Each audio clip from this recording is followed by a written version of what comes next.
that you understand how fun it's been. Definitely challenging, but very fun to try and tackle this via Zoom. One of the things that Alex, as the production manager, and I have agreed on, that we were actually going to cut the first scene of the show, Act 1, Scene 1, due to how technical it is. There's a lot of technical elements in that first scene.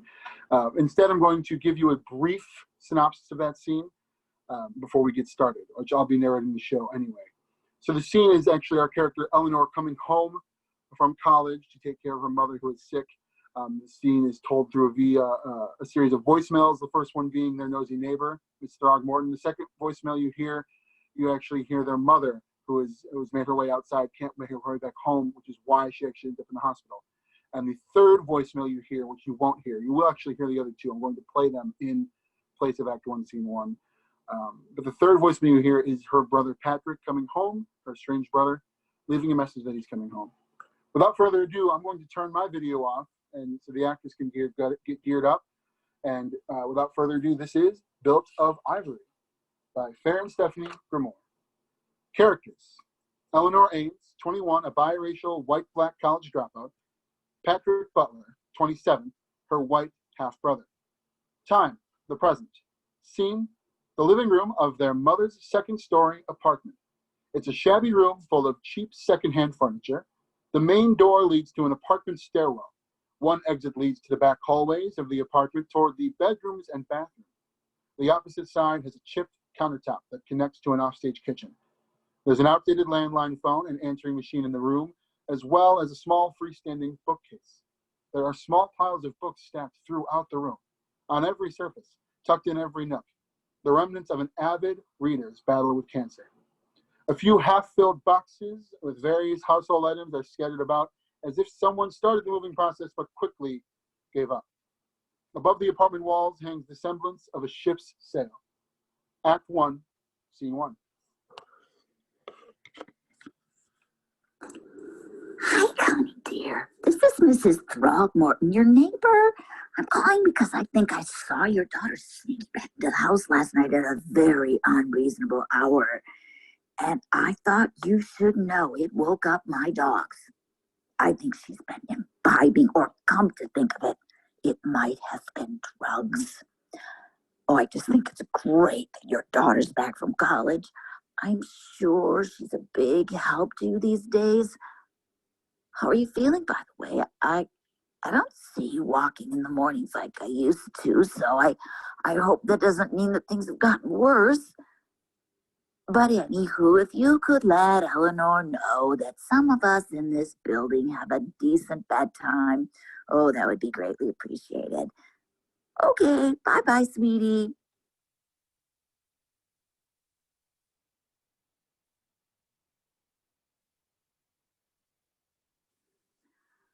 Hi, Elle, sweetie. I don't want to scare you or anything, but I just wanted some fresh air. And I didn't think that I would. I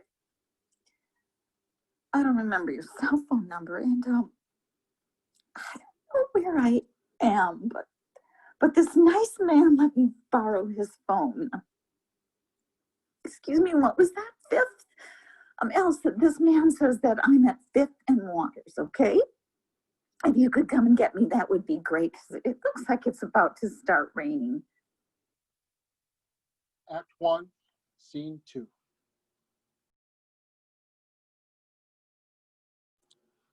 The lights come up on an empty apartment. Eleanor enters momentarily in winter outerwear and a stack of mail. The answering machine flashes and beeps per usual. She tosses the mail on a nearby table. When she notices the answering machine, she freezes. Leave me alone.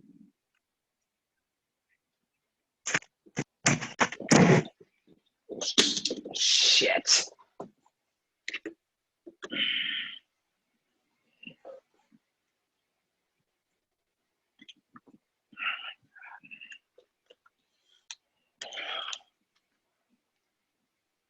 What the hell are you doing here? Fuck! Oh my God, you scared the shit out of me. I scared you? I just walked into my bedroom and saw a stranger's suitcase sitting at the foot of my bed. What the hell is going on? I left you a message. No, you didn't. Yeah, I did. Check the house phone. I do have a cell phone, texting. Mom may not have left the 90s, but I did. Habit, I guess. Right. So, no hello then? I'm changing the fucking locks. Oh, Elle, come on. I'm sorry I didn't call your cell. Shit.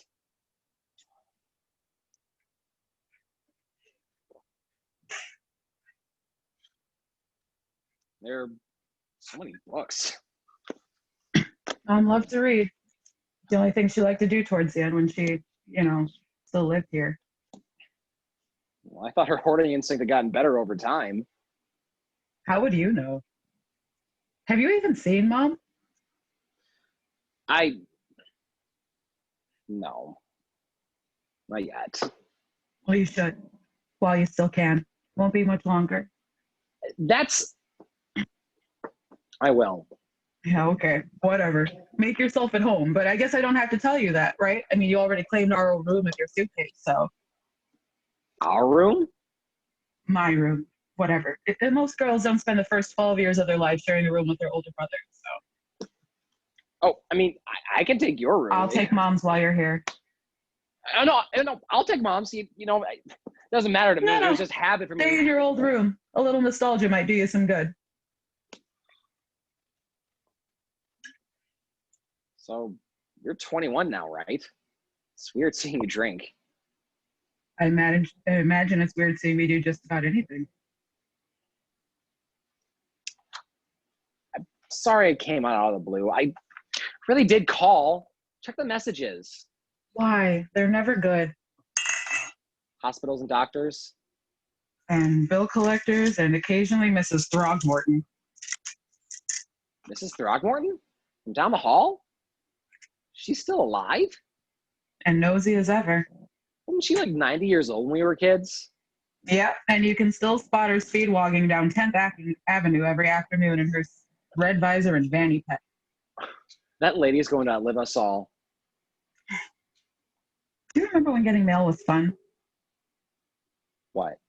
More bills? Bills and get well soon cards. The usual. I'll take all the hospital stuff. Just because I'm here now doesn't mean I'll stop handling all the insurance mess. Let me do that at least. Please?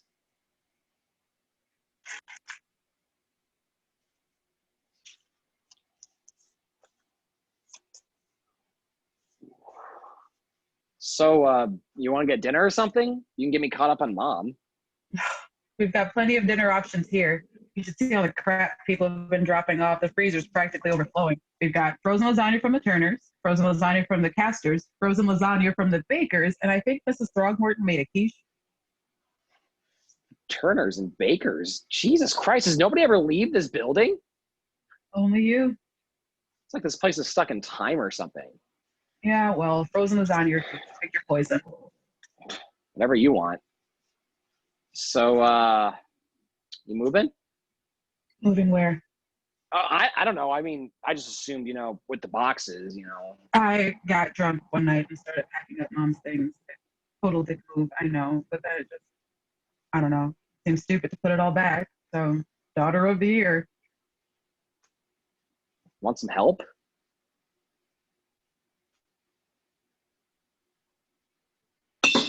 Ooh.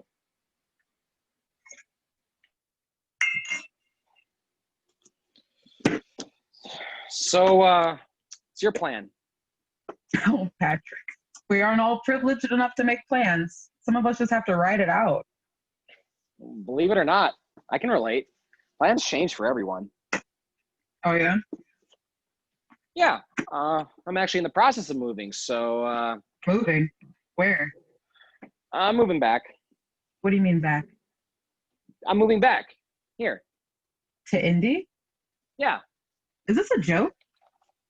No, why would I joke about it? Because when you left, you said you'd never come back. Yeah, well, I was also 18, so look, it doesn't matter what I said. I'm moving back, okay? It's official. I mean, I haven't found a place yet, but I'm going to start looking.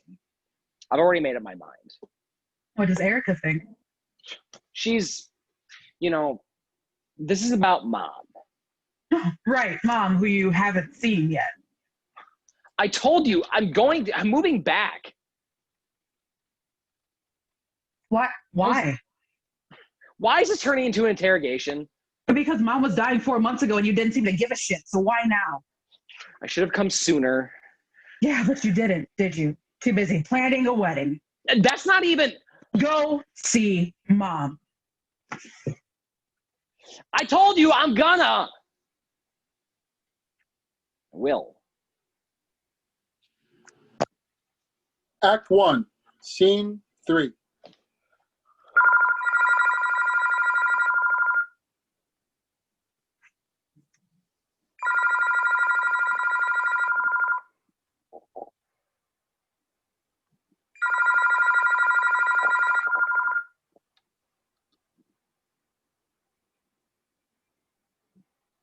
Hello, we're not available now.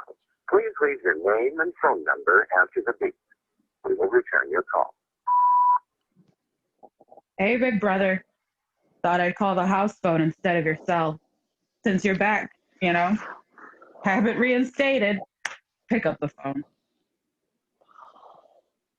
Did you see Mom yet? She looks like shit. Fair warning. Just so you know, I'm not like, trying to scare you off or, I just think you should like prepare yourself. And I think it's going to happen soon. Let's go back, Patrick. I want to go back because this is too hard. Are you there right now? Are you listening to me? Why are you never there?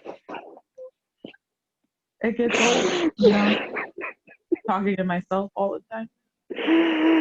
You don't all have an Erica to make things better. It's just me.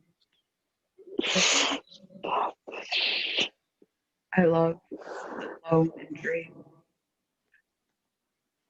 I don't even know what I just... Eleanor?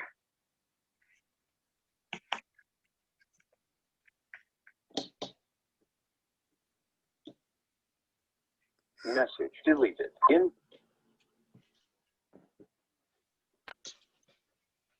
Act 1, Scene 4.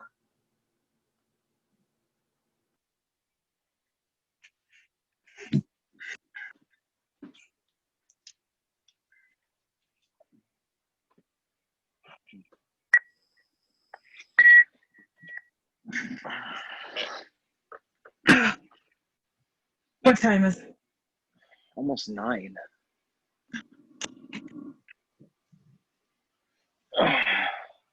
Late night? Oh no, my head. Late night? You didn't have to stay on the couch, Like, I wouldn't have taken your room if... It's fine. God, I need coffee. I'll make some. No, it's already made. The pot's on a timer. Really? Yeah, and here you were thinking you were coming back to the ghetto.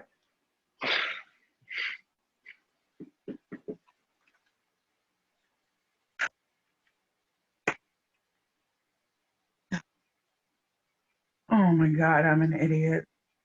Why did I call the house last night?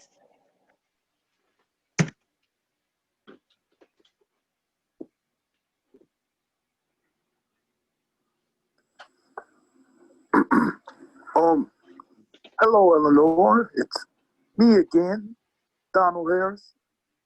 I'm sorry for bothering you again. It's just that, well, I haven't heard back from you yet, and I'd really like to see you.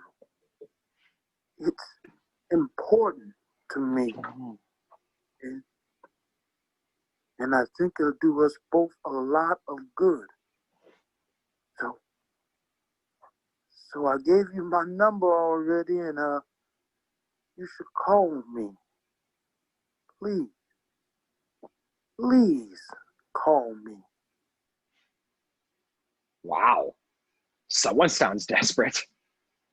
Who's Donald Harris? Uh, Do you still drink it black like you did as a kid?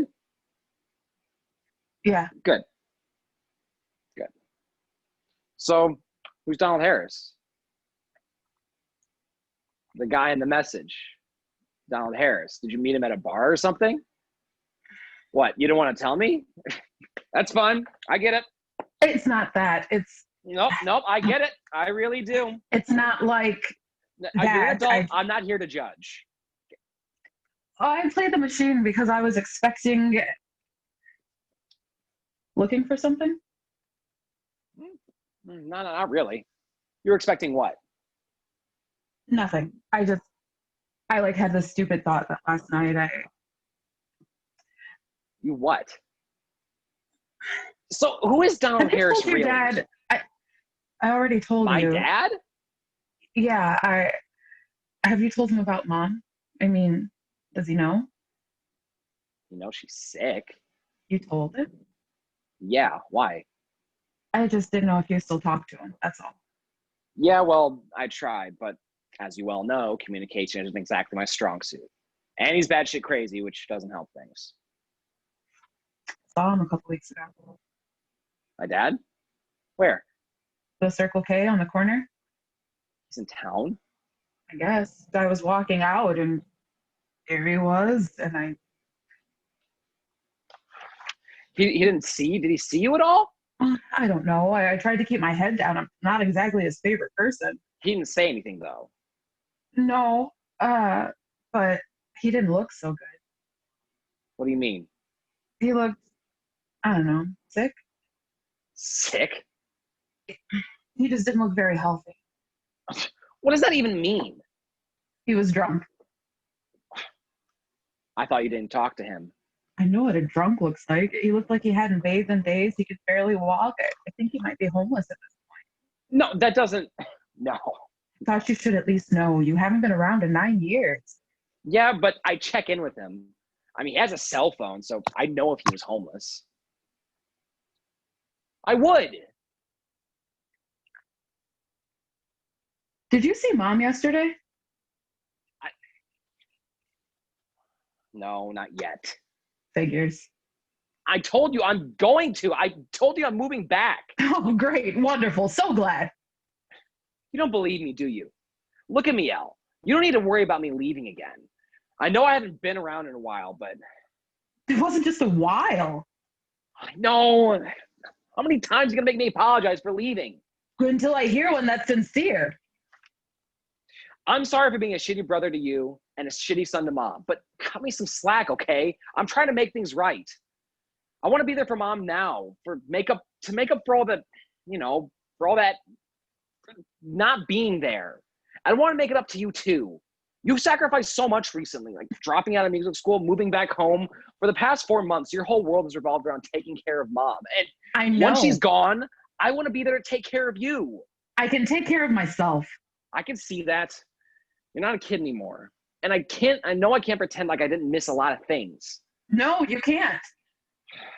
Look, I have no idea what you've been through lately, but you have no idea what I've been through either. I could really use my sister right now, Elle. You could use me? Oh, well, I could have used you 9 years ago. I know. No, you don't. You really don't. I can't win with you. First you're pissed that I left, and now you're pissed that I'm coming back. Like, you think it was easy for me to walk away? Yeah, I do. Why wouldn't it have been? Because despite what you think, that poem meant something to me too. What the fuck? You left a message last night on the house phone. I heard what you said. You started... I was drunk. I don't even know. Well, I want you to know that I still remember it too. Our little bedtime ritual. I know that it was special to you, and as I got older, I started thinking it was stupid. I know that hurt you. Patrick, oh my God, just stop. But by then I was a teenager, If anyone knew that I still slept in the same bed as my little sister and that our mom read us poems while we fell asleep, I was embarrassed. But I know that it was really special to you. And for a long time, I tried to make you feel stupid for thinking that.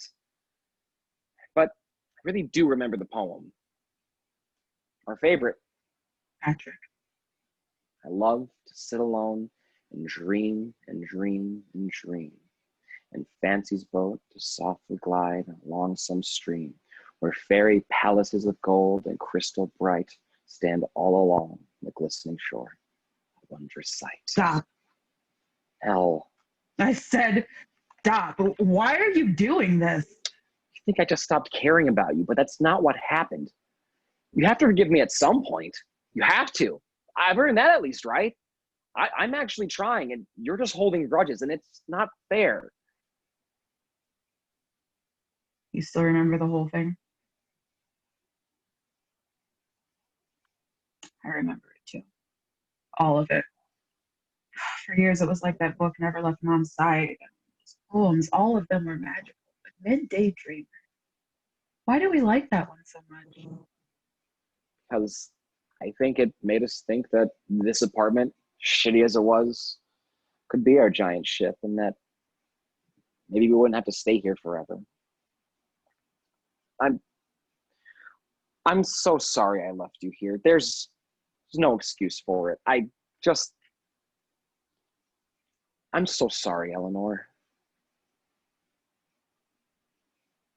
He's my father.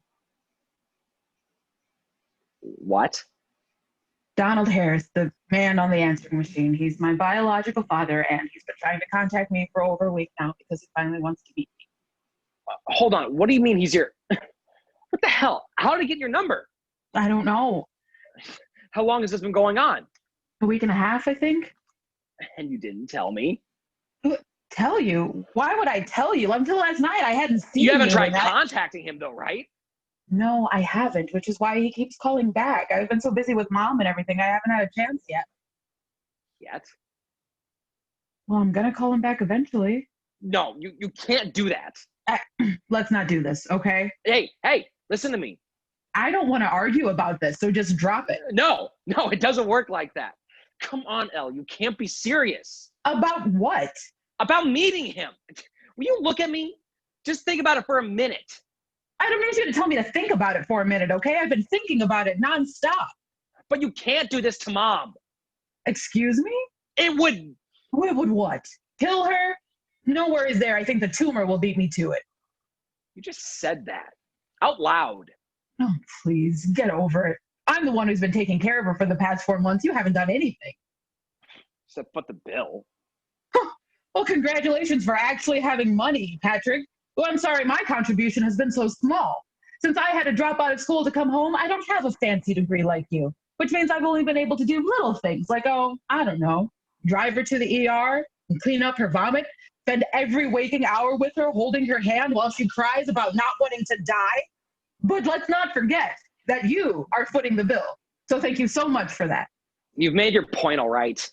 Nobody has loved Mom more than me. I am the one who does everything for her. I know that. You win. But that man... That man what? You know what. It doesn't make a difference.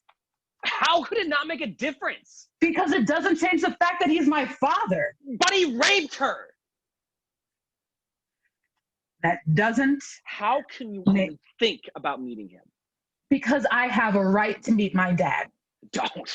Don't call him dad. He's not a dad. He forced his goddamn sperm inside of Mom. That's it. Jesus. Oh, I'm sorry. Am I making rape sound too unpleasant to you? Should I pretend that this Donald Harris guy sprinkled rose petals across the room? Or that he and Mom had wine by a fireplace or some shit like that? Is that a nicer mental picture for you? Just because he impregnated our mother doesn't make him a dad. It doesn't even make him a father. A father doesn't do what he does. And to give him even a minute of your time would be a slap in Mom's face. I find it interesting that all of a sudden you're so concerned about hurting Mom's feelings. Where was all that sympathy when you stopped coming home for visits? Or when you stopped returning her phone calls? You didn't seem to give a damn about her feelings back then. Here we go again. I turned into Erica this and Erica that. Perfect fucking Erica. Erica's not perfect. And this isn't about me, okay? This is about you. You're trying to convince yourself that this is all okay because Mom might not make it through the week. But Donald Harris can't replace her. I'm going to pretend like you didn't just say that. That you would even think Am I wrong? I can't believe you're actually mad at me for being interested in my own biology. Genes of a rapist. And what about you, Patrick? Your dad's a piece of shit, but that hasn't stopped you from reaching out to him, has it? Oh my God. That's what this is, isn't it? I don't know what you're talking about. Just because your dad walked out on you, Shut up, Eleanor. you're I'm serious. jealous. No, I'm not. That's That's stupid. exactly what this is. That's exactly what this is about. So because you don't have a father anymore, I shouldn't get to have one either. Is that it? I don't have a father because of your father. He destroyed my parents' marriage, my family, my childhood, everything. Your precious Donald Harris is the reason my dad left. So yeah, I hate him. I hate everything he did to this family, to my life. Jesus, you were 6 when I was born. Do you even remember? I mean, the world did not begin the day that you were born. I had a life. It was real. I can't believe that we're having a conversation about me finally meeting my father. And somehow you have managed to make it all about you. I never said it was all about me. Good, because it's not. This has nothing to do with you, so mind your own fucking business. Screw you.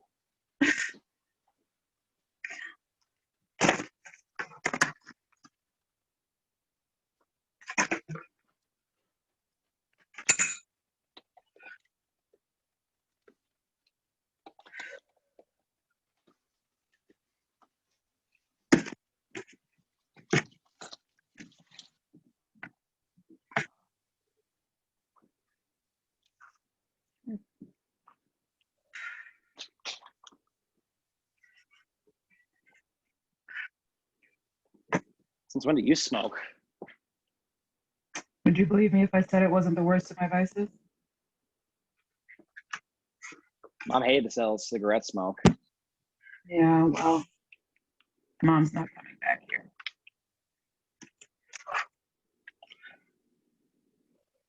Are you finally going to the hospital? Can I bum a cig first? Would you believe me if I said that smoking wasn't the worst of my vices either? On the desk. Thanks.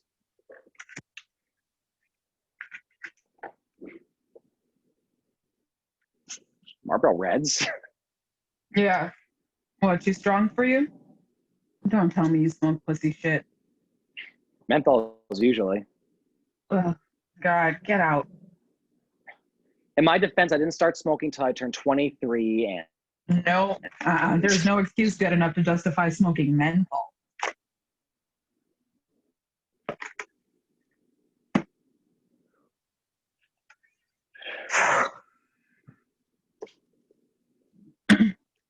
So what, is Erica a smoker or something? she was. I was like, Mom, I always thought it was gross. But then I saw her smoking a cigarette on the balcony of some guy's apartment the first night I met her. And pre-cancer never looked so sexy, huh? I bought my first pack just so I could start bumming them to her. She liked menthol, so that's what I bought. Never thought I'd actually smoke one. When did you? I saw her at a bar one night, with some friends at a bar one night, and I followed her outside to bum her a smoke, and she finally called my bluff that I wasn't actually a smoker. She begged me to be miserable. Apparently her girlfriends were all caught up in some sort of nasty debate with a group of Republicans in the bar. She's not the confrontational type. Couldn't say no, but I was so nervous I couldn't get my lighter to work. She laughed at me, and then all of a sudden her face was super close to mine, and my heart started to race. She lit my cigarette with the butt of hers, and you were smitten. I was something, that's for sure. We actually have something in common. Oh yeah? What? We both started smoking to impress someone. What's your story? Abner Brinkerton. What? Abner Brinkerton. That was his name. Damn, I like this story already. How'd you meet him? We were at the Institute together. He was a cellist. Met him my first semester. I had just gone through the typical summer after high school epic breakup, the kind that makes you feel like you'll never be loved again. And Abner was a bit of a bad boy, which I liked. Apparently, when he was in 7th grade, his mom caught him smoking pot, so she made him start taking cello lessons to occupy his free time. She thought that discipline would be good for him. Turns out, kid was an actual prodigy. Who'd have thought? Anyway, he ended up at the Institute, never did lay off the pot, and I smoked my first cigarette with him. So what happened with him? Did you guys date or what? No, never dated. We hooked up a couple times, but he had a girlfriend back home in Connecticut. So, like I told you, not the worst of my vices. But I don't know. After I dropped out of school, we just like stopped talking. I think he was kind of freaked out by the whole dying mother thing. Kind of took the fun out of our fling, so that was that. But it was a good time while it lasted. Did you know they had a girlfriend back home when I slept with him? Yeah. Oh, really? Yeah, I mean, it wasn't like, I didn't really think about it. It wasn't on my mind at the time. It was just like, we were, it was just something that kind of happened and then it stopped. Stopped. Like, he broke it off? There was nothing to break off. I wasn't chasing after him or something. And we had what we had, and I don't know, mom got sick and I came home and that was the end of it.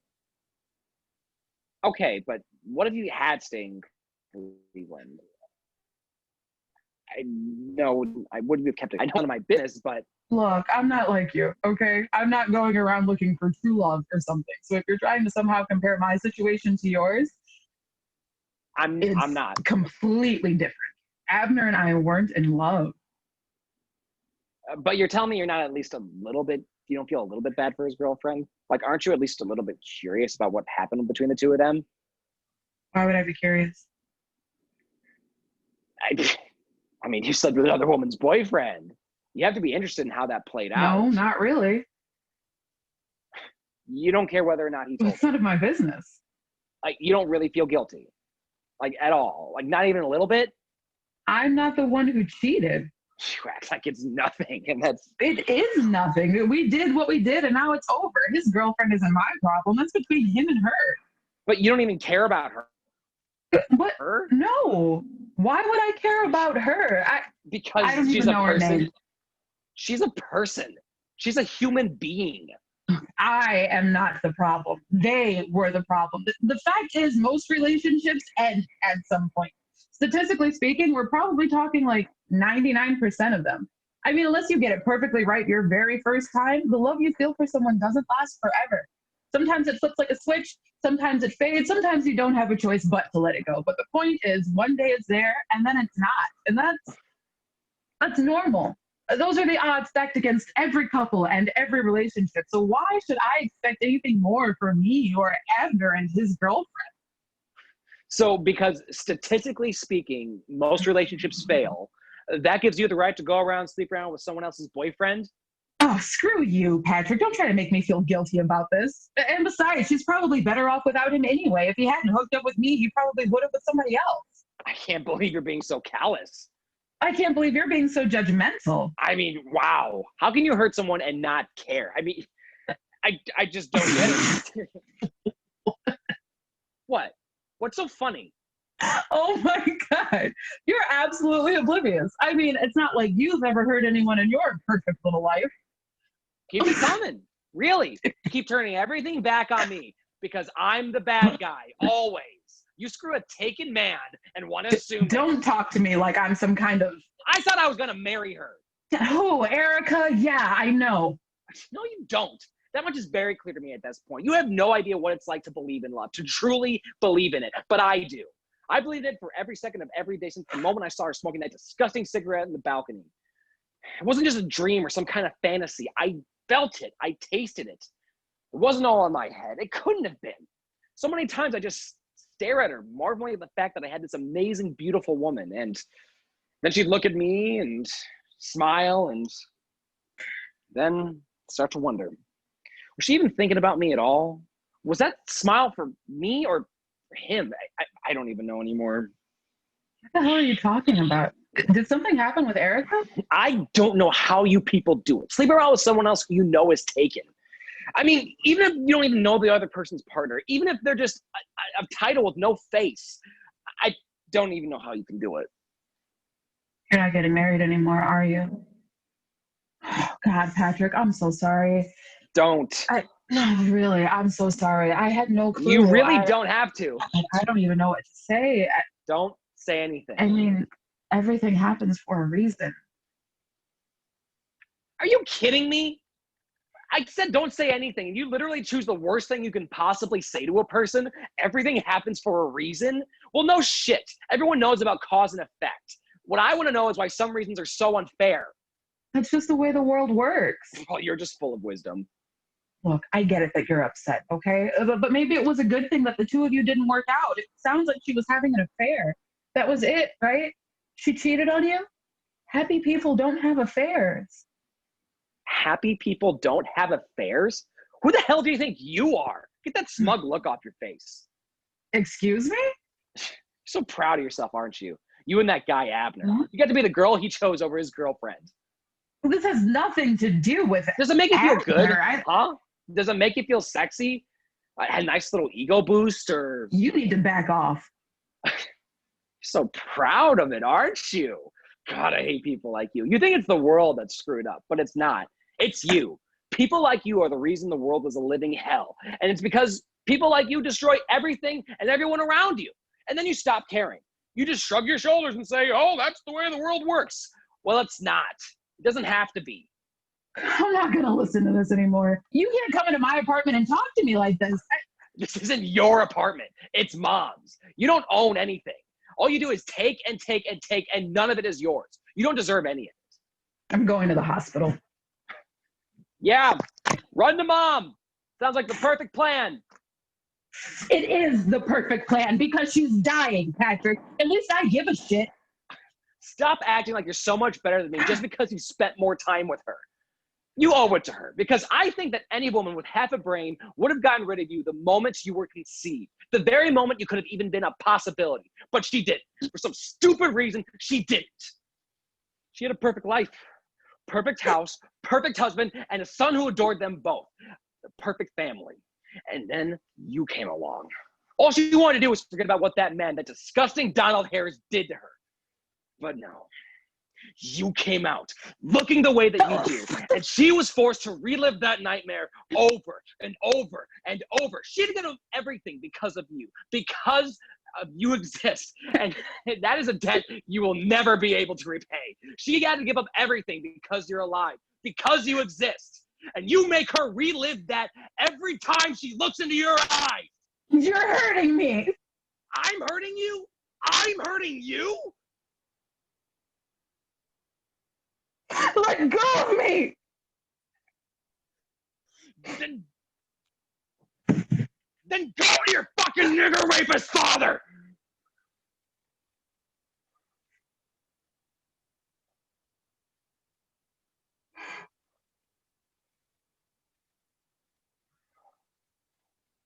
How long have you been waiting to say that? Huh?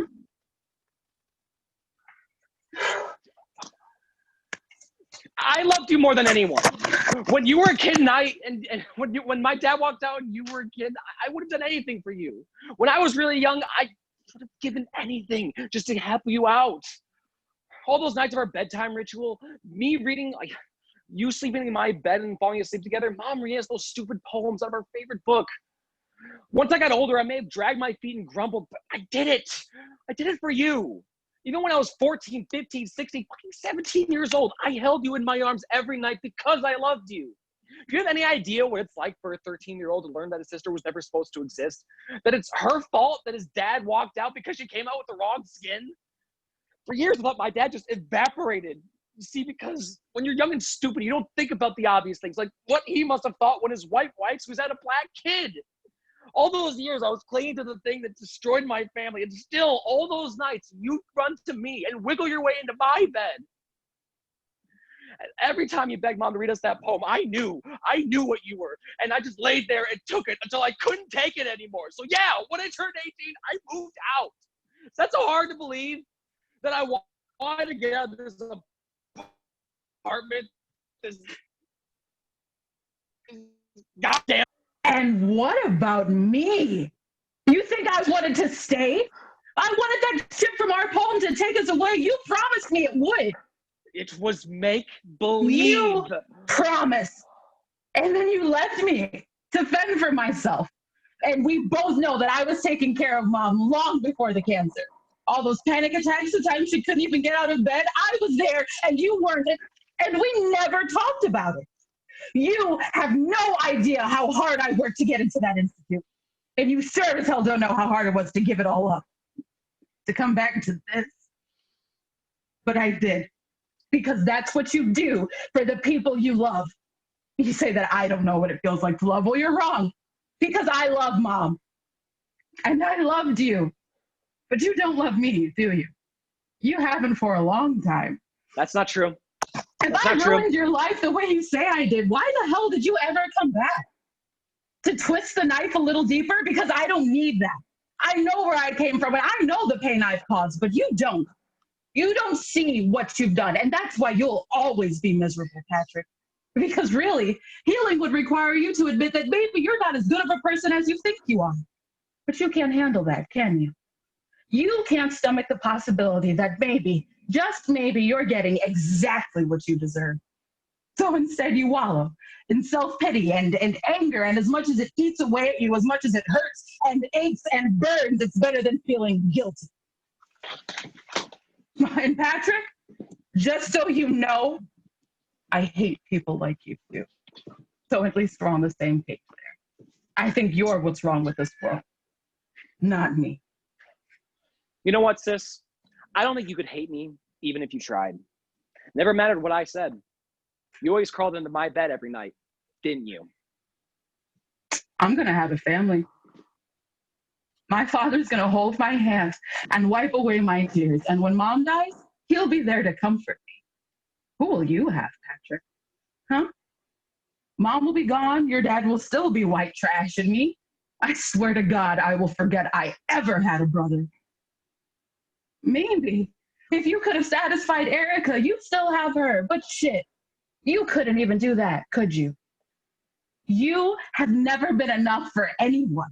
Not for Mom, not for your dad, not for me, and definitely not for your fiance, who probably had to imagine riding someone else's dick just to get through a single night with you. There is no one waiting to lay in your bed, Patrick. I can guarantee you that.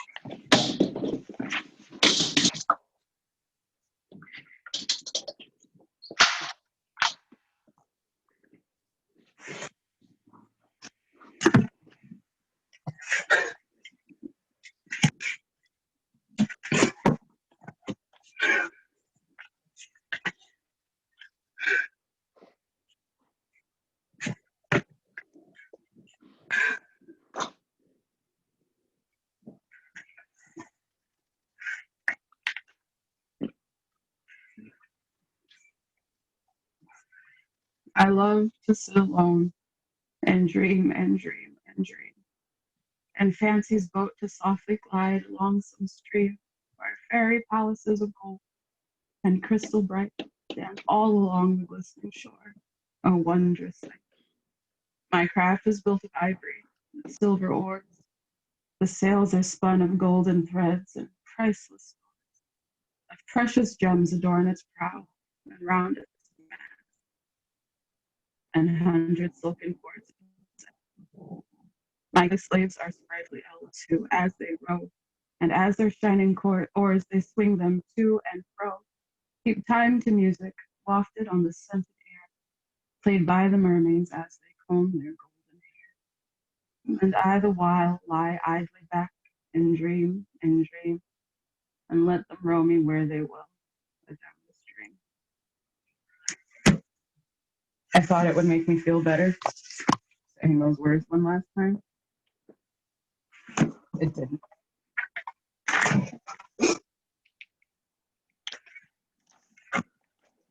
At least now we know where we stand. That's a good thing. Eleanor. I mean, really, what did we expect? Look at us. This was bound to happen eventually. It's the way we were designed. We never had a chance. Most people don't. So out that door. Just like your father walked out on you. I am not my father.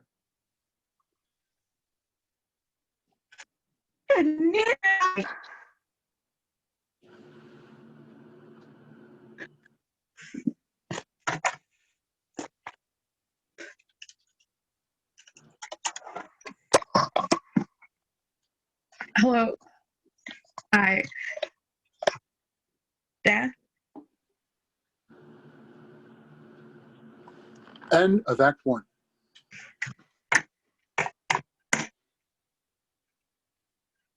It is 6:50. Act 2 will resume at about 7 o'clock. Thank you all so much. Go ahead and grab yourself another beverage or what have you from the fridge. Or if you feel so inclined, while this is a free show, we are raising monetary donations to support the charity Frontline Foods of World Central Kitchen. They are a wonderful charitable organization raising food and money and PPE for doctors and nurses during the pandemic. We know times are tough, but if you are able to support them, we would greatly appreciate it. We will be back in 10 minutes. Thank you.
Ladies, gentlemen, and those who identify in another fashion, we will begin the show in about 6 minutes.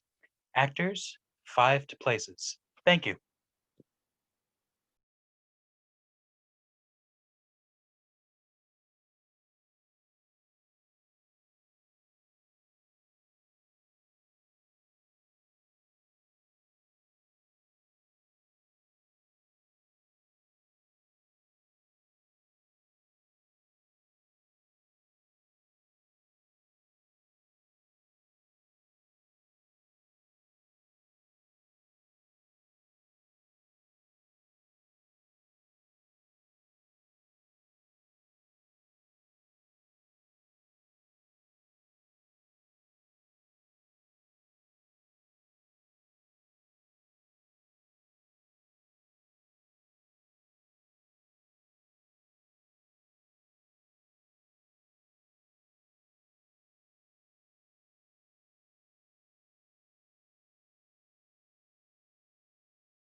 Hello, just your friendly neighborhood house manager reminding you that we will begin Act 2 in 2 minutes. And actors, places in 1. Thank you.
Ladies, gentlemen, and those who identify in another fashion, we are about to resume Act 2, so please take your seats, get comfortable, and Kyle, take it away. Interlude. The apartment is dark.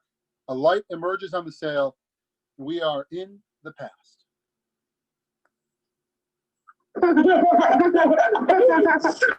Eleanor, your house is a place. What did I tell you to? No. We'll be quiet. I promise. Do you promise? Patrick? Yeah. I promise. See, Mom? We promise. Cross our hearts, hope to die. You'll still read to us, won't you? Just one tonight. It's late. Which one do you want? You pick Patrick. The usual, yes? Yes. Oh, I never would have guessed. All right. Page 66. She knows, Elle. Will you read it slow? Don't go too fast. Close your eyes, Eleanor. You too, Patrick. Time to dream, my babies. Let's all dream. Their mother recites Midday Dreamer, but it's overlapped with soft fragments of Donald Harris's voicemail. Good night, my babies. Will you stay a little longer, Mom? Oh, all right, just a minute more. The sound of a heart monitor creeps in, followed by a flat line. Lights go out on the sail, and the flat line drone turns into the answering machine beeping, leading straight into Act 2, Scene 1. In the darkness, the red light on the answering machine flashes and beeps. At rise, bouquets, fruit baskets, and decorative candles are scattered around the room. A large potted plant with a garish bow sits out of place next to the couch, where Eleanor is sprawled out in formal black attire. She's been crying.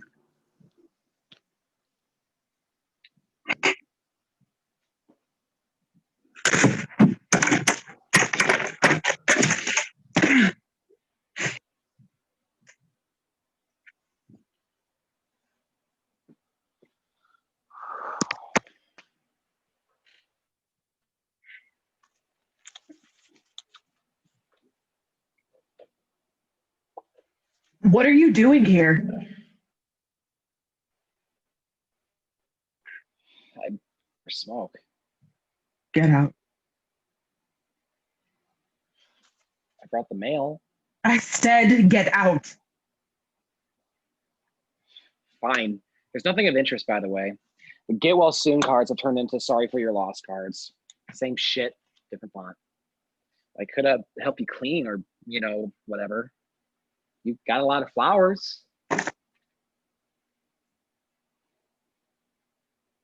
Leave me alone.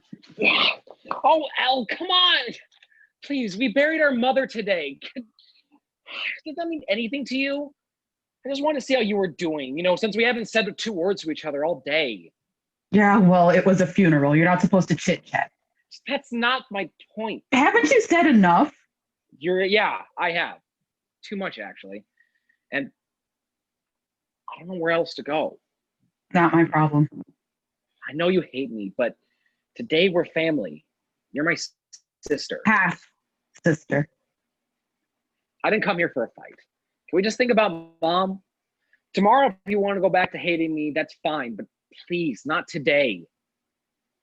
And you're the only one who knows what this feels like.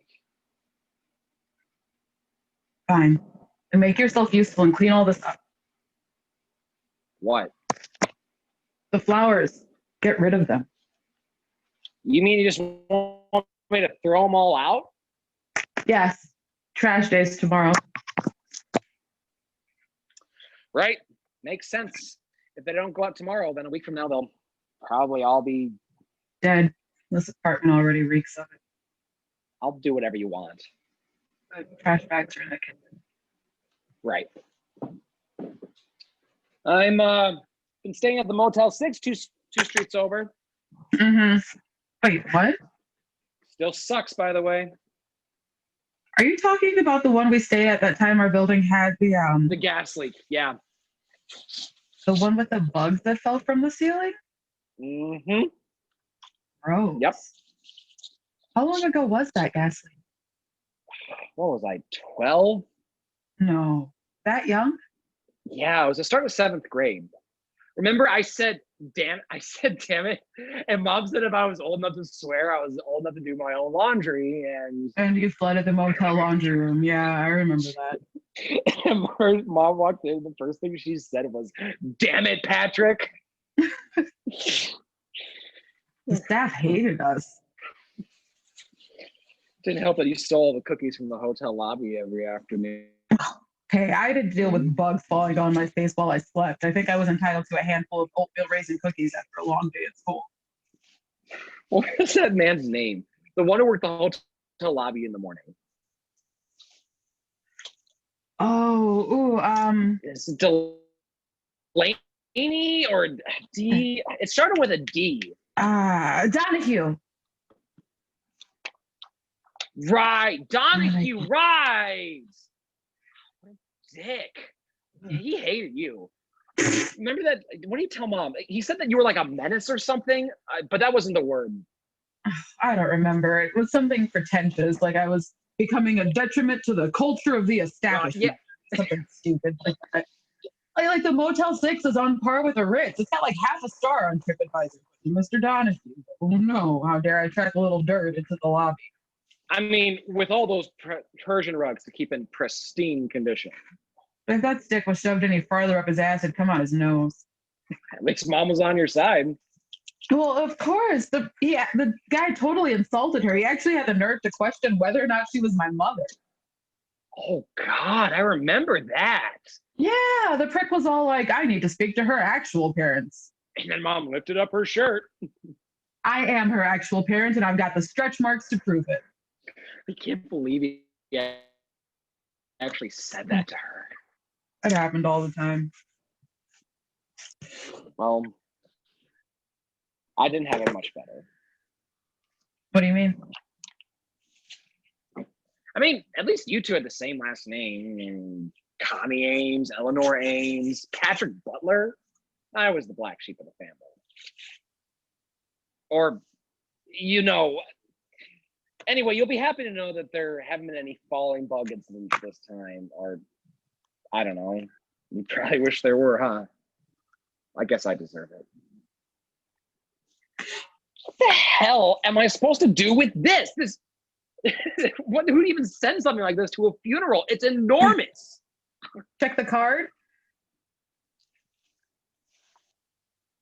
Mrs. Throgmorton. I should have known. Maybe she's expecting us to donate it to a park or something. I think that's trendy, planting trees in memoriam or something like that. So why are you staying at the motel? Why not go back to Bloomington? I just mean, why pay for a room up here? Bloomington's not that far. You could have helped with the arrangements down there. I actually don't have a place down there anymore. What? Yeah. But your apartment. I haven't lived there for a year and a half. You're kidding. I moved into Erica's place. She had more space. It was dog friendly. It's away from the heart of campus. Just made sense, back then. Oh. Yeah. I had no idea. Yeah.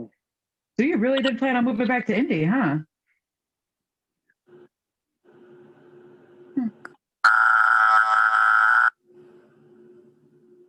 Yeah. I have a delivery for Eleanor Ames, apartment 212.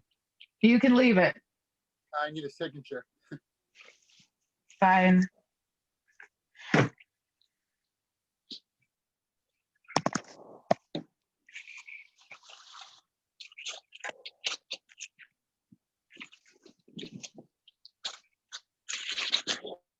Well, looks like I've bothered you enough.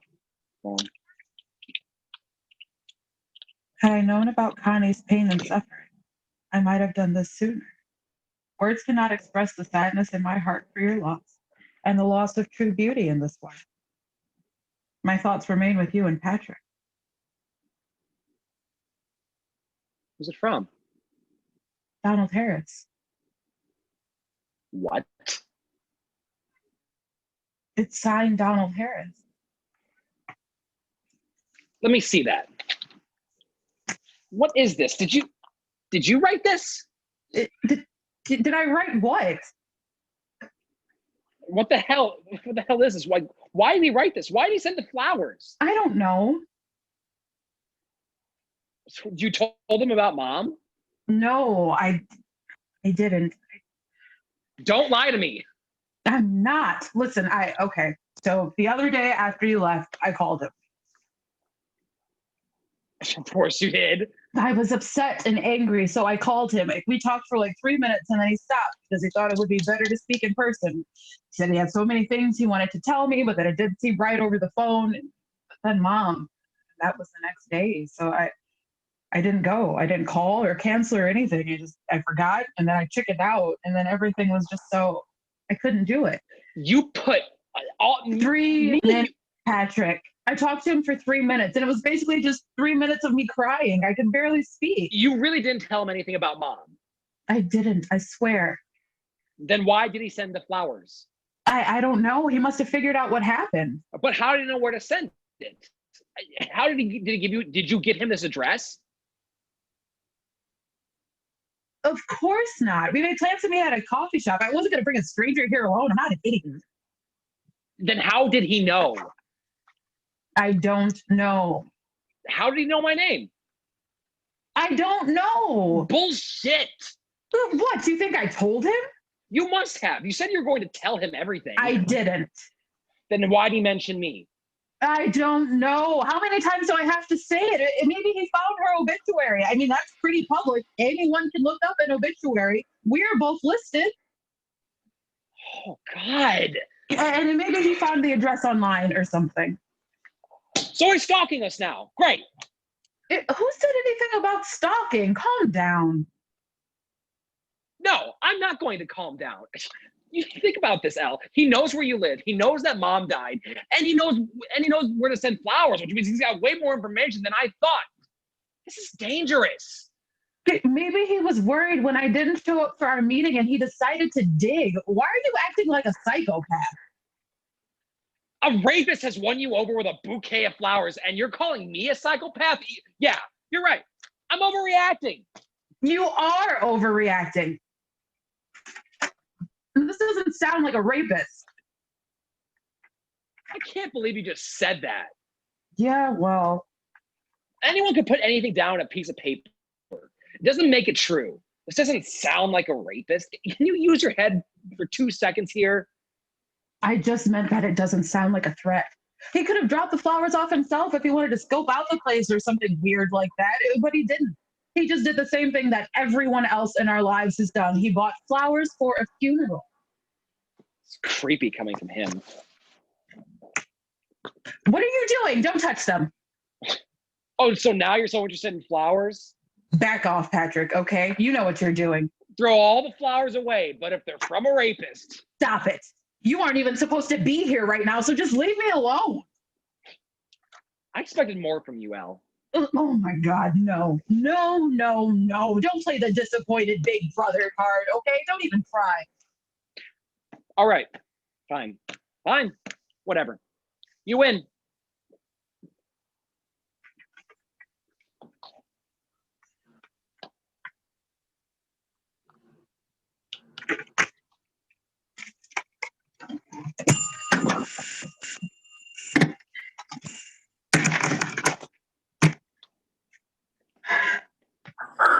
Hi, Eleanor. It's Donald Harris again. I probably shouldn't have called again this week. I can't even imagine. But well, it's just that you were so upset when we talked, and I mean, I don't know if it was about your mother or I know it's none of my business. But I just wanted to let you know that if you still wanted to talk or meet, I would still love that.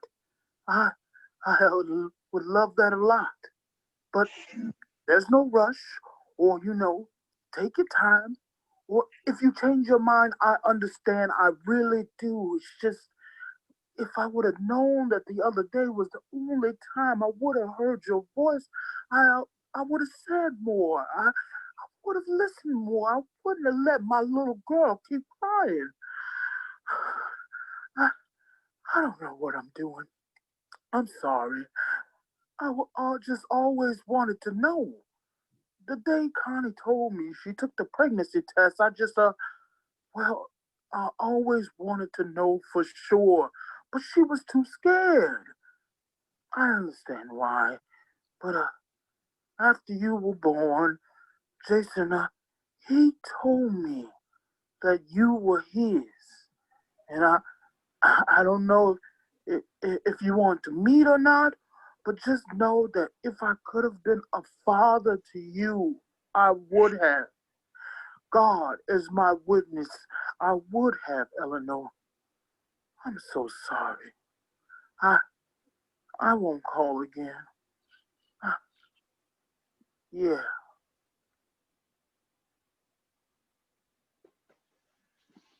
I got rid of all the unimportant flowers. Is there anything else you need from me before I go? It wasn't rape. What did you just say?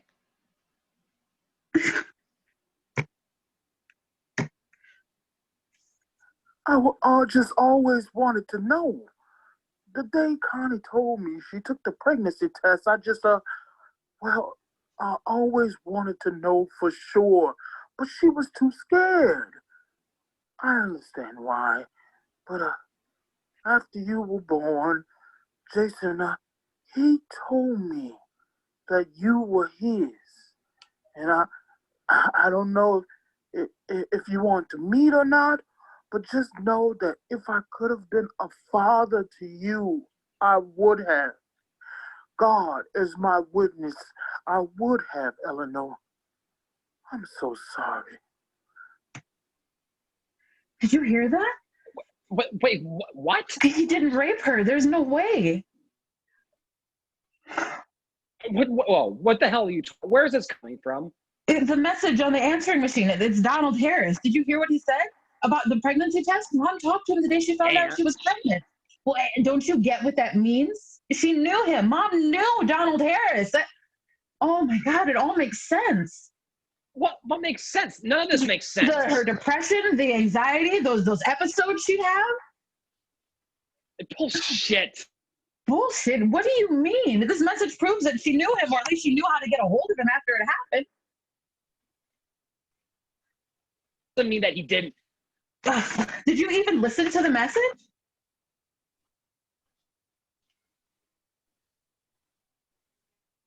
Harry says he doesn't make it the truth.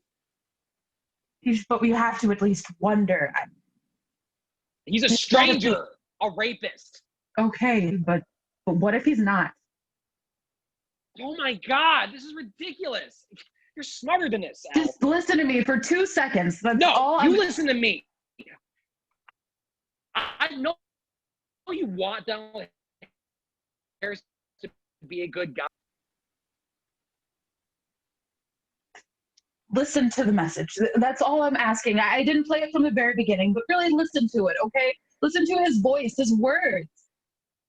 No, I already know the truth. What truth, Patrick? That he's a nigger? It doesn't matter what he says. You've already made up your mind. Don't. No, it's okay. We can be honest with each other now. We're at that stage. I mean, after last week.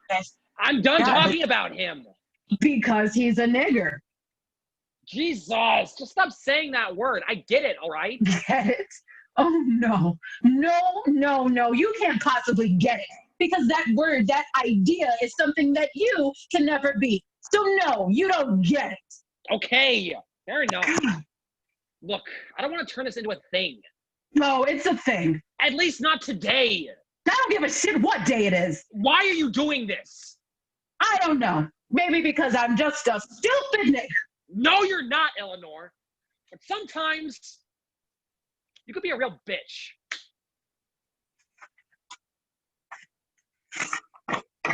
What is this? You know what it is. I didn't throw it away. So?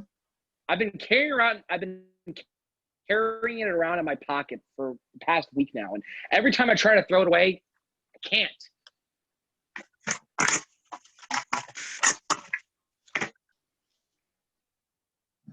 What the hell? We buried our mother today. Doesn't that mean anything to you? Are you seriously going to let a stupid fight overshadow that? This is not a stupid fight. I'm trying to make things better. You're the one who's getting defensive and poking and poking and poking. You called me a nigger. No, I didn't. I didn't call you that.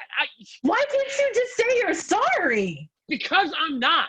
I didn't call you that. I would never. But I don't take back what I said about Donald Harris because he is an animal. He ruined Mom, and I don't owe him anything. Oh my. Don't.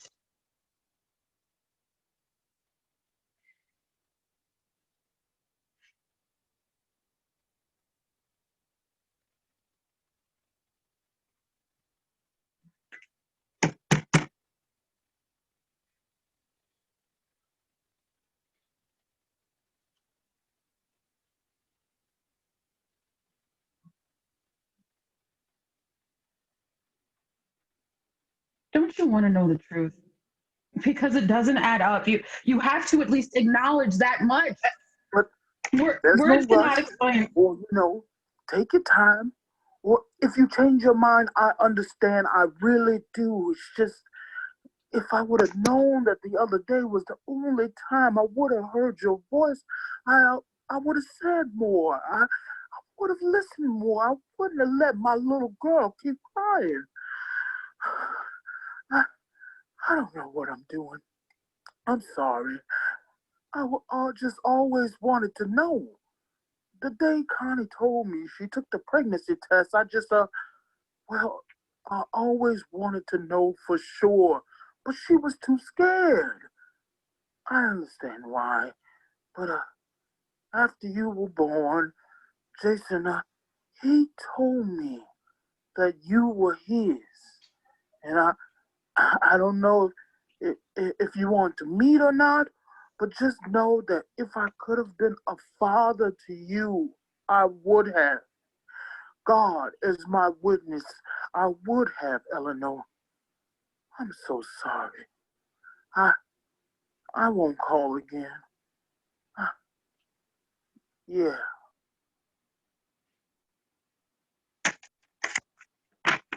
Words cannot express the sadness in my heart for your loss and the loss of true beauty in this world. Patrick, what if there's more to the story than we realize? What more could there possibly?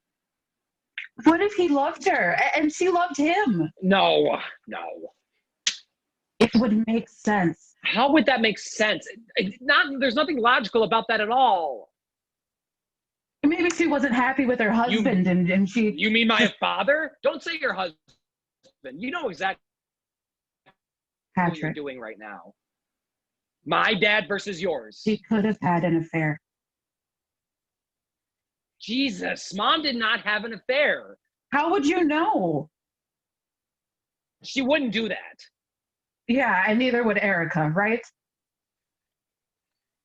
How dare you? Everyone has secrets. If you, of all people, should understand that. Mom had secrets. The pills, the nights when she collapsed to the ground, in the mornings when she couldn't even get out of bed. God. She was a single mother. Life's hard. She had crippling depression. It was ugly and terrible. And God, can we both just admit that out loud for once and both agree on the fact that she was not okay? Even if she was depressed, it doesn't prove that. You're making some wild assumptions here. Yeah, maybe I am, but so are you. Can't you be open-minded for once? I understand that you want to think that they were in love or had some kind of relationship or whatever. It's a much better picture for you. Get that. But even if they did know each other, that doesn't prove that Donald Harris isn't a monster. Because you're delusional if you think that a woman's never been raped by a person that she knows or trusts, loves even. It doesn't matter what that guy says. I know that he raped our mother. How? You seem so sure, but how do you know? This is my life, my existence, and I don't know where I came from. Mom and I never talked about it. I wanted to ask her more than anything, but I was too scared. I could never work up the courage after you dropped a bombshell on me and then bailed, and now I can't. All I have is you. So please, put aside the bullshit and tell me the whole truth and everything you know. You don't understand. So help me then. By then, I was old enough to know that something wasn't right, that we weren't like most families. My dad made sure that I knew that you were a mistake and that mom was damaged goods.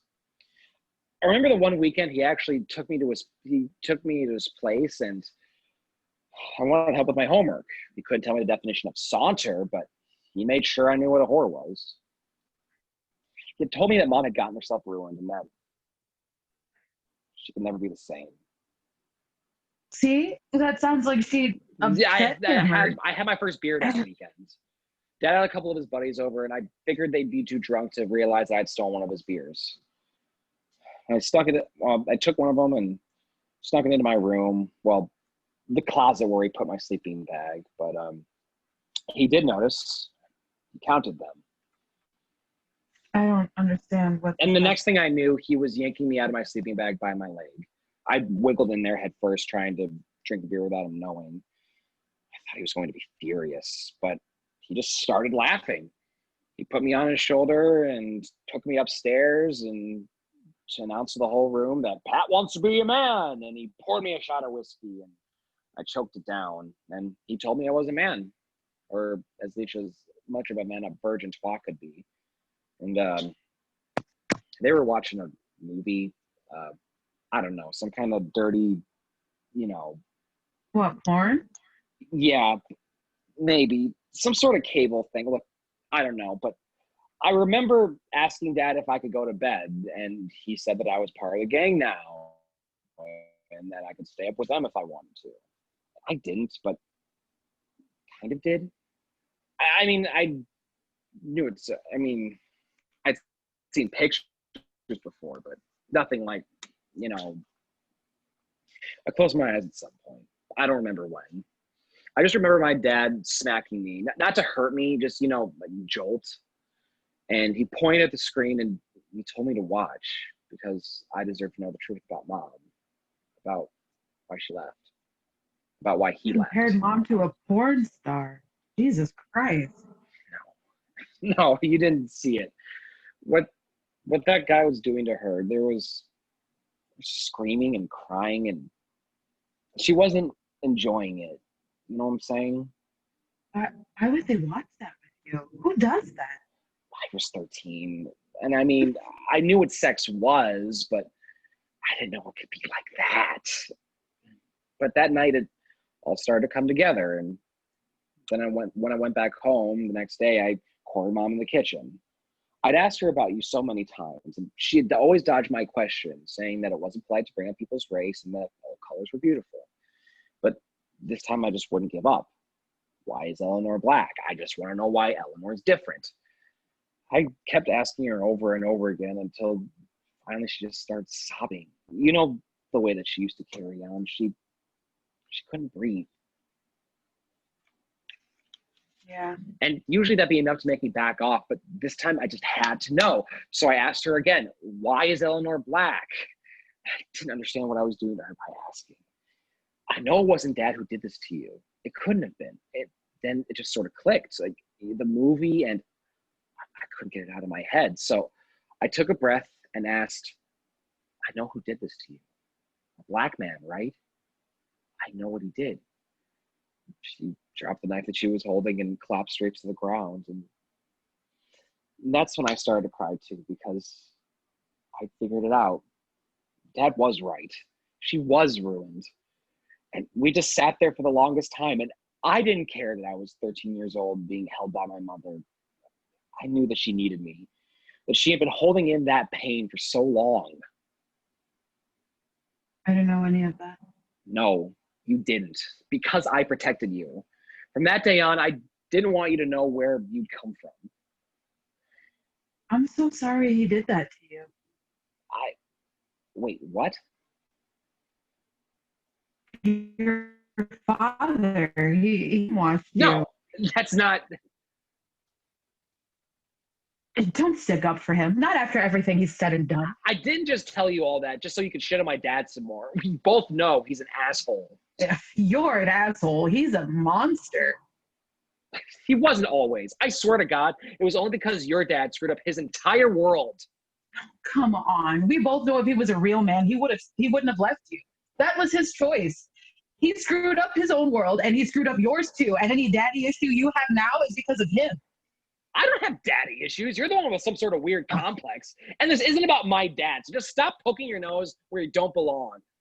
No. So my nigger father is okay to attack, but not poor Jason Butler, the perverted white drunk? Stop making this about race. I have gone my entire fucking life trying to pretend like race doesn't exist because I could barely stomach the thought of being different from you and Mom.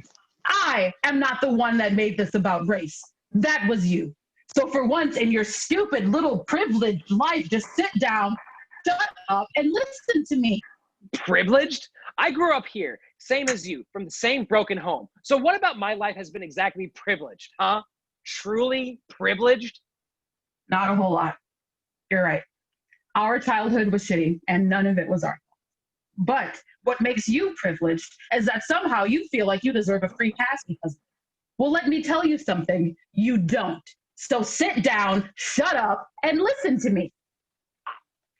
We need to consider all the options, okay? We owe it to Mom to find out the truth. If Mom wanted us to just start... No, shut up. All you've done since coming home is run your mouth. I'm not just going to sit here and let you run yours. Have you ever actually thought about it? Thought about what? Your dad. And what he really did. Let's give him the benefit of the doubt, okay? Best case scenario, he walks out on his family forever after finding out that his wife has been brutally raped and her newborn child isn't his. That's the story that fits the timeline, right? It wasn't until I was born that he left, so that's the best case scenario. On the voicemail, you don't really Donald Harris said that Jason told him that I was his child. Why would your dad claim me as his daughter? Me, the one person he can't even stand to face when he's falling over at a gas station reeking of booze. Why would he tell Donald that I was his? To scare him away. To make sure he never came looking for Mom again because she was a whore who didn't deserve happiness. God, you have the nerve to call my dad a rapist when really your dad's the one who fucked Mom over. And I mean, I know they were divorced, but he didn't even show up to the viewing. He didn't send a card, or at least Donald sent flowers. And if he's a nigger, then what does that make Jason, huh? I never said he was a good man.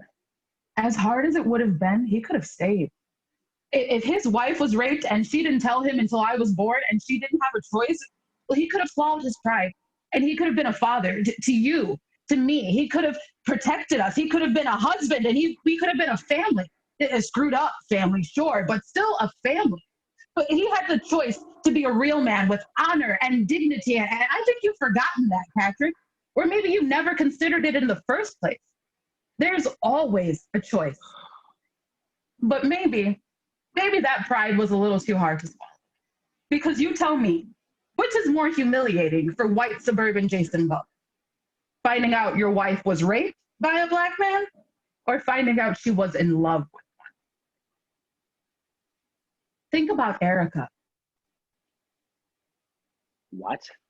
Just think about the hurt, the anger, the disgust. Maybe the way you feel about Erica, maybe it's like that for your dad. You can't just assume that and neither can you. Why did Mom cover it up, Patrick? Why did she pretend like it never happened?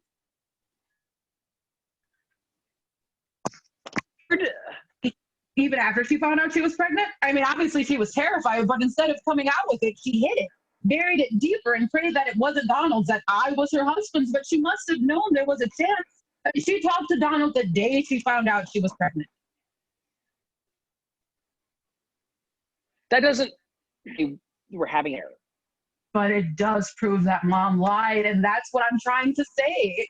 She knew Donald, and she talked to him the day she found out about her pregnancy. Then after I was born, your dad went to him and tried to cover it up. And that means he knew Donald, or at least he knew how to get a hold of him. But then he left. He didn't lie to protect Mom. He lied to hurt her. It doesn't make sense. That's because we don't have all the pieces of the puzzle. But think, Mom knew Donald. Your dad knew Donald. Okay. Okay. So if nothing else, you weren't told the whole story. I mean, most of what you picked up from that memory of your dad's house was fabricated in your head, suggested I to didn't you make by it up. the movie. And Mom's not a liar. That's not what I'm trying to say. Did Erica lie to you? I'm not even going to answer that. Lying is a hell of a lot easier than admitting you cheated. I would know. I lied to you about Abner. He wasn't just a good time. I was absolutely crazy about him. But his girlfriend, she was there at the institute. She wasn't just a faceless, nameless person that I could pretend didn't exist. She was there the whole time, every day. You knew her? Cecily was a violinist too. Third chair, and I was usually fourth. You know what that means, right? That means I sat by her every single day. Laughed at her jokes, complimented her perfume. If she got a haircut or wore a different shade of lipstick, I knew. I let her borrow my rosin all the time, and the only thing I wanted from her, I would have done anything to take Anna away from her. Not because I hated her, I didn't at all, but because I couldn't shake the idea that I was there, Abner was there, and that thing that we had every time our hands accidentally brushed up against each other, or we locked eyes from across the room and smirked, that it meant something. It had purpose. Every silent moment between us was full. It was never nothing. And our rhythm, it was, how could that not mean something? You know? How could our world without Cecily in it not be true? It was fun and it was comfortable, and I didn't ever want to leave it. But Abner's world and mine weren't the same. And no matter what I gave him, it was never going to be enough. Enough for what? Enough for him to leave Cecily. In my world, every little thing, every look, every giggle, every touch meant that we were put in that place at that moment by design. It had purpose, you know? I ingrained that in my head because that kind of chemistry can't be for nothing. And what about his world? In his world, we were put in that place at that moment so we could both get laid. The glances, the jokes, the chemistry, all of it. Bodies wanting bodies. Instinct. And you know what? His world was the truer one. I had nothing to leave that was going to make it, or nothing to offer that was going to make him leave Cecily. Nothing. Because no one wants to be branded a cheater. No one wants to say that confession out loud. So you don't think he ever told her? Of course not. It's easier to convince yourself that the impulsive need to fuck an acquaintance in a soundproof practice room is a mistake. Not the 2 years invested in a pretty blonde with a secure future and influential family. Cecily's parents were benefactors of the institute. Her grandmother was a retired professor, retired from the Chicago Symphony Orchestra, with some of the best connections a music student could ever hope for. Who would give that up for this? For me, no, I will always be the mistake. And it's my own fault that I got hurt thinking I could be something more. Mom and I are more alike than I ever knew. In what way? We're both liars. Erica, did she tell you the truth? I know you don't want to talk about it, but please, I just want to know, did she actually confess to you? It doesn't matter whether or not No, she didn't tell me. I found it from a text. So you were suspicious? No. Okay, so you were checking her phone for fun then? No. She texted me by mistake. You mean? The message wasn't for me. Oh, What did it say?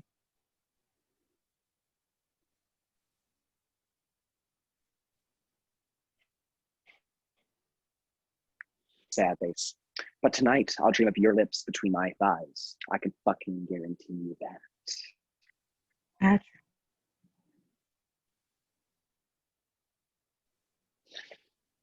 They've been texting back and forth while I was at work because she was so hot and bothered that she didn't bother to notice that she was responding to me instead of him.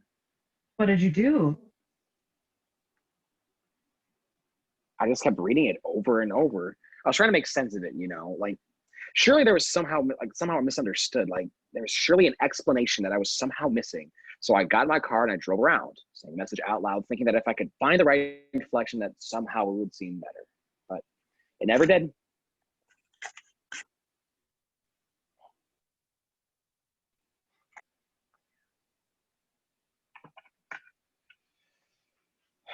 She didn't even realize I had made a mistake. When she got home, she was surprised I was there. She always got off work before I did. I'd already packed up a suitcase. Met her at the door. She asked if everything was okay. I said no, wrong, and I told her that there was no need to change her plans for me.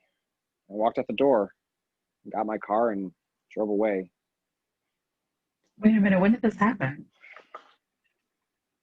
11 days ago. You mean... I drove from Erica's apartment straight here. Shit. It's a fresh wound. I didn't get the ring back though. I guess I should probably do that, huh? Not that I want it. Just the idea of it on her finger makes me sick, you know, because I can't stop wondering if she wore it every time she was with him. Like, I mean, clearly he knew that she was taken. I knew that he knew that I canceled my bro time. Like, what if he's someone that I knew? Like, someone who laughed at my jokes and laughed at... Oh, God, Patrick, don't. Please don't do that to yourself. I can't stop thinking about her and him, this guy that she was dreaming about. Like, what he looked like, smelled like. The image of them screwing, it's like it's like etched to the back of my eyelids. You know, like, is he stronger than me? Taller? Funnier? Like, fuck. I don't know, but I can't stop wondering. And you want to know what the scariest part is? What? A part of me was actually happy when Mom died because I actually had something to think about besides Erica moaning someone else's name. I mean, I've still thought about her all week, a lot. But every now and then I get distracted. And it's always a relief to realize that I've been focusing on a different kind of pain for a handful of minutes. God, how messed up is that? What's wrong with me? You're devastated. I hate her. I think you're allowed to hate her, at least for a little while. It's only been 11 days. Yeah, but what if I can't get over it? What do you mean? I keep having these moments where I don't feel like myself. Like, I can feel myself cracking or splitting, and it's like there's this whole new person underneath, and it's not me. It's someone else that I can't stand, like, that I don't want to be. It scares me because I'm terrified of this person, but it is me. We all have pieces of ourselves that we don't like, that we try to bury. I just can't stop thinking about it. It won't go away. But it will eventually. It'll pass. But what if it doesn't? Not all broken bones heal straight. What if I'm permanently damaged? Like your dad? I can't. This place, this apartment, I can't. I hate what it does to me. I hate the way it makes me feel. I don't want to be here anymore. I just want to. Hey. I just want to get out. It's okay. I just want to go home. This is home.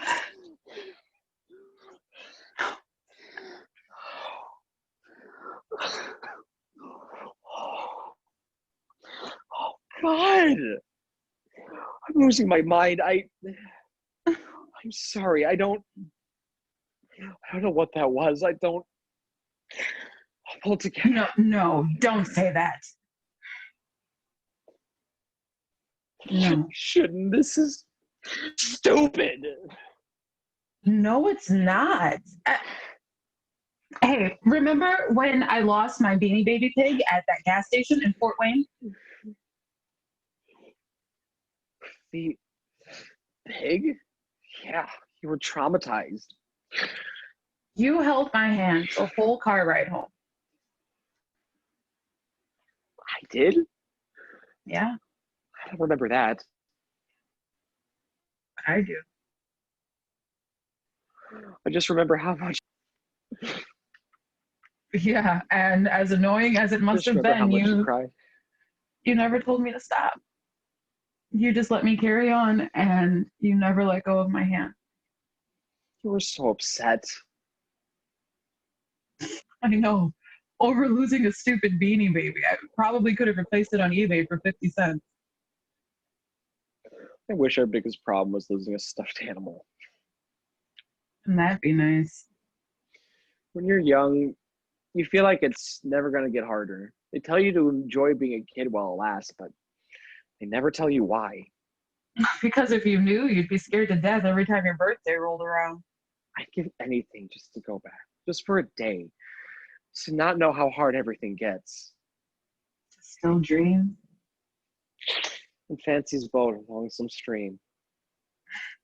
Fairy palaces along the shore, watching the mermaid. Singing with the elves.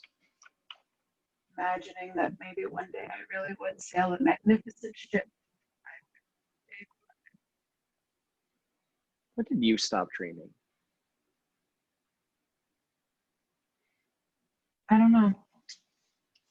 I think it was the moment I realized that I was built of something less.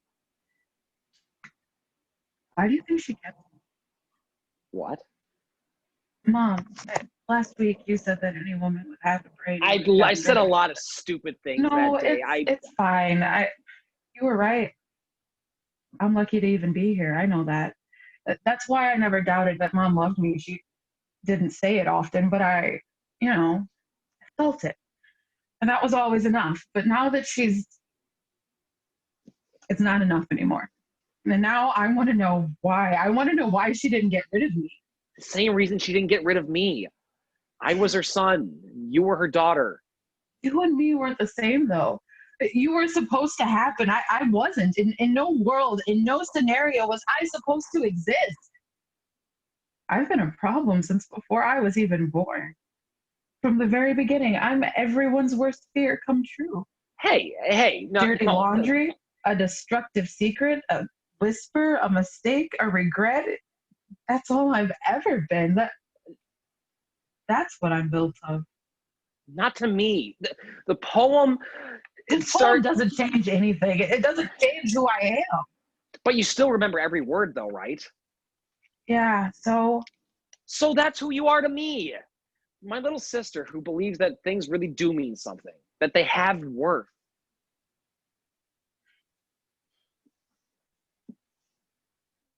Feels weird. Holding Mom's book. Protective of it. I'm sorry I tore out that page. I shouldn't have ripped it up. I shouldn't have done that. No, don't apologize for anything, okay? So do it all off. I don't know. Donate most of it, probably. Do you mind if I go through it first?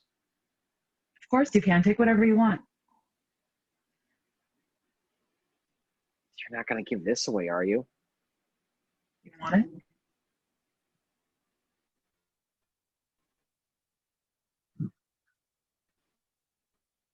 Keep it. Yeah, kind of. Sure. Please, keep it. Thank you. Mm. Do you want a beer?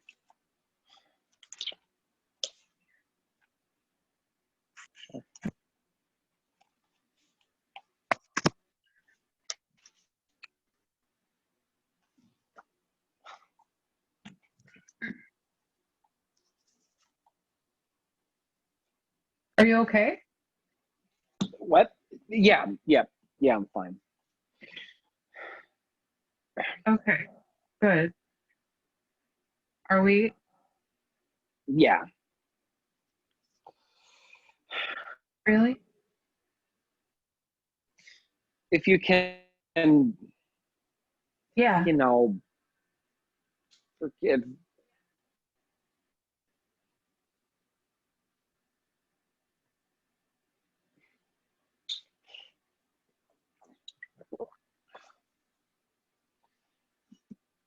Look at the first page.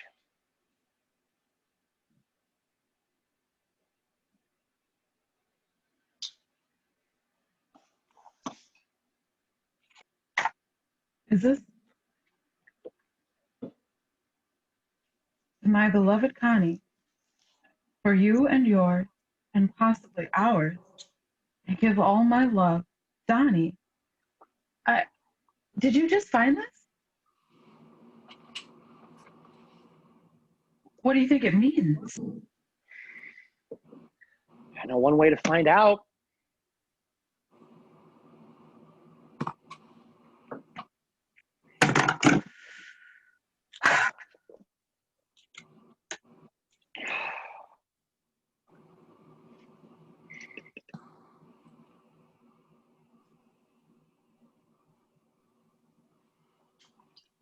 End of play.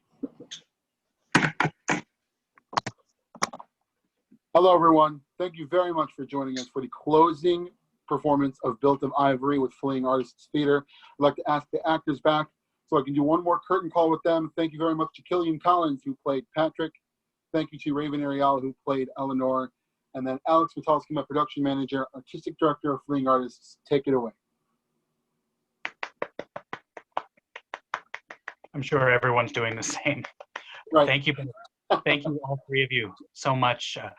For those who don't know, these actors and director have been meeting since May 1st and rehearsing several times a week in order to bring this production to you, despite the virtual circumstances, and they did it in spades. Thank you, all three of you, so much. If you like what you see, what you saw rather, grammar. If you liked what you saw and would like to see more, we have several more productions going on this summer. We have our Summer Shakespeare series. So in June, I'll be directing a comedy. How about that? Much Ado About Nothing. And then we have A Winter's Tale, a romance, at the end of July, directed by Lyric Simonson. And then we're doing our first August Strindberg play called Creditors, which is directed by Kimberly LeBerge. Now, our last call to action of the night. This was a free show, but if you are financially able to support wonderful, let me stand up, charitable organization, Frontline Foods through the World Central Kitchen. They are a wonderful group of people who are raising money and PPE and food for our doctors and nurses who are still waging a war every day against COVID-19. So if you're able to support them, please do so. Visit www.frontlinefoods.org and select donate. You can. And then lastly, our thoughts and heart goes out to the people of Minneapolis and St. Paul. Many of you, I'm sure, have kept up on the news, and the important thing to do is keep up with the news, and most important of all, continue to share what is happening. The enemy of action is apathy, always. And one of the best countermeasures of apathy and the best way to make change is to be active, is to take action. So please continue sharing what's going on. On a lighter note, thank you for attending this show and making this first ever virtual production a success. Thank you. Good night.